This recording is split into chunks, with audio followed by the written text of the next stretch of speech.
Hello viewers, welcome once again to India Roundup. Recently we carried an interview with Mr. S. Prabhakar on the Real Estate Regulation Act, RERA. We have had an overwhelming response. A large number of viewers have asked us many more questions that they would like to receive answers to. And so once again today we are carrying an interview with Mr. Prabhakar on those questions that people would like to pose to him. Importantly, please note, Mr. Prabhakar is an expert in the legal field, in the area of compliance management, corporate law, and is today a successful practicing insolvency professional. Let us ask him those questions. Mr. Prabhakar, good to be speaking with you again. Mr. Prabhakar, we would like to know, when a builder applies for registration to be granted under RERA, how long and what period does it take to grant that registration? And what are the remedies available to the builder if RERA does not grant registration? Thank you, Mr. Mathur, for having me in the program. When a builder makes an application, if there are any deficiencies, the RERA will ask for the additional information and data. Once the builder provides all those information, the RERA has to grant the registration or reject the application within a period of 30 days. If RERA fails to grant registration or reject the application within the period of 30 days, then it is deemed to be an approval. Then within 7 days of completion of 30 days, RERA has to provide the registration number, ID and password to the builder so that he can upload all the information about the project on the website of the RERA. Do government bodies have any exemptions under RERA? No such exemption is available as far as the governmental agencies are concerned.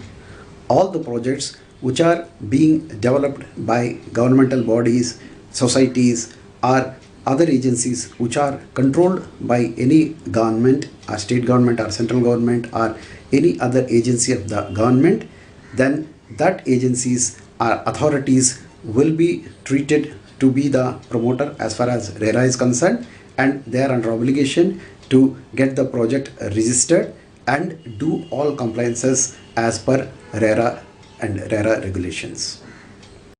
Mr. Prabhakar, is a purchaser under a secondary sale or a tenant get covered under the provisions of RERA?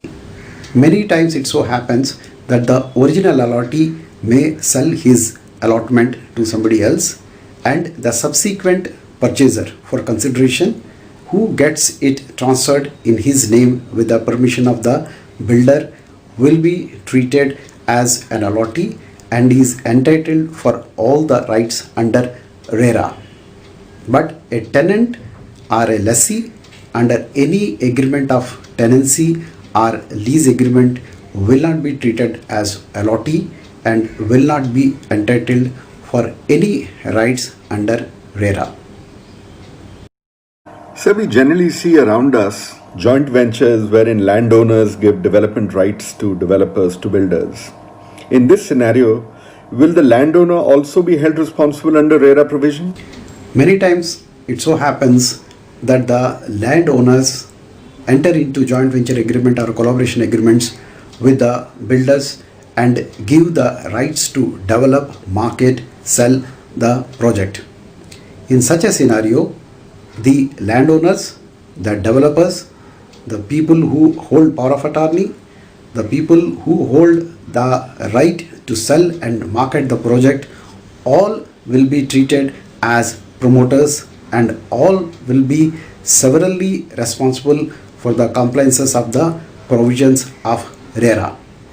And who is responsible for what will depend on the clauses of the development and joint venture agreement, where they will define the inter se responsibilities. But as far as RERA is concerned, broadly all the people, especially the landowners and developers, will be severally responsible. Mr. Prabhakar, I'd like to know, can a builder use a normal banking account for each project, or must he open a specific banking account for each project like an escrow account? As discussed last time, a builder has to open a separate bank account with a scheduled bank wherein he has to deposit 70% of the amount collected from the allottees of a project. So a separate account for each project.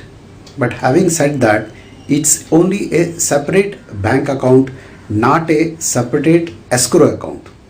As you all know, the escrow mechanism is something different from a normal account. So it is not a general account, it is a separate account, but it is not a escrow account. Thereby, the builder has a right to withdraw the amount subject to fulfilling of certain conditions of getting the certificate from architect, engineer and chartered accountant. But unlike a escrow mechanism where amount automatically get distributed in different accounts, here the builder has a right to operate the account under certain conditions. So it's a separate bank account for each project, but not an escrow account.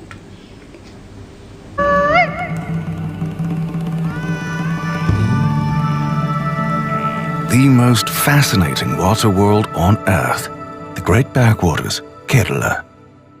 Mr. Prabhakar, are brokers or real estate agents required to register under RERA?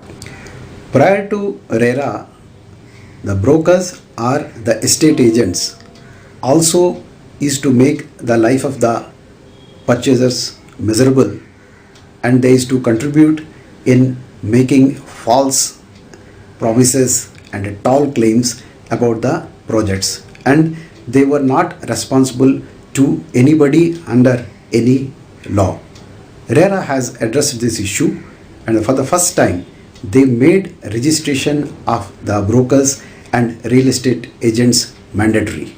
So under the provisions of RERA, no one can act as a broker or agent and involve in any activities of selling any of the units of any real estate project, or receive consideration or enter into any agreement with the buyers unless they are registered under RERA as brokers or estate agents. Mr. Prabhakar, can a builder assign his rights over the project to any other builder, to any other company? Under the clauses of any agreement, the builders have a right to assign their rights over the project to anybody else. And also under the provisions of Companies Act, a builder has a right to sell his shares in the company or merge or collaborate with any other person.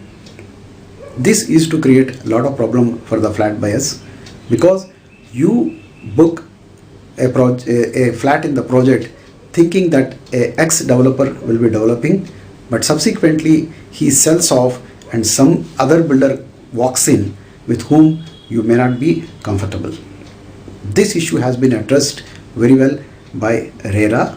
Under the provisions of RERA, once the project is registered, builder is not permitted to sell or assign majority of his rights and liabilities to any other person unless he gets a prior consent in writing from 2/3 of the allottees of the project and also RERA. So if you have booked a flat with a builder and subsequently he tries to assign majority of his rights, then you have a right collectively to reject that proposal. Mr. Prabhakar, I think a large number of viewers will relate to this one.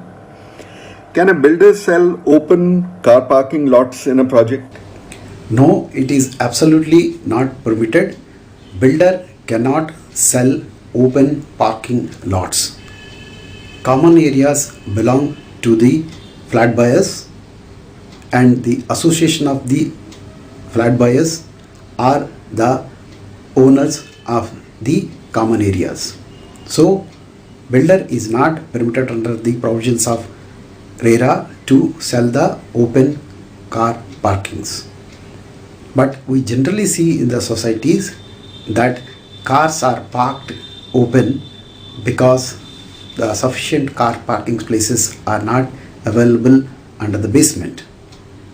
In such circumstances, normally what happens is that the association of flat buyers earmarks the parking areas in the open and charge some monthly rentals from the flat buyers who park their cars open and use that amount for the welfare of the flat buyers themselves. But in any case, the builder is not permitted to sell the open car parkings. Mr. Prabhakar, I'd like to know, can a complainant approach both the RERA authorities and the consumer forums for the same disputes? No, the flat buyers are not permitted to pursue the complaints at two forums simultaneously.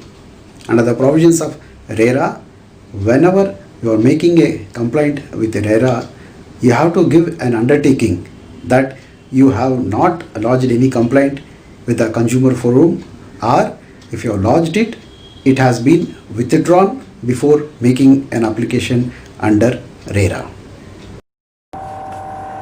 Mr. Prabhakar, I'd like to sincerely thank you. I think this has been a very interesting discussion.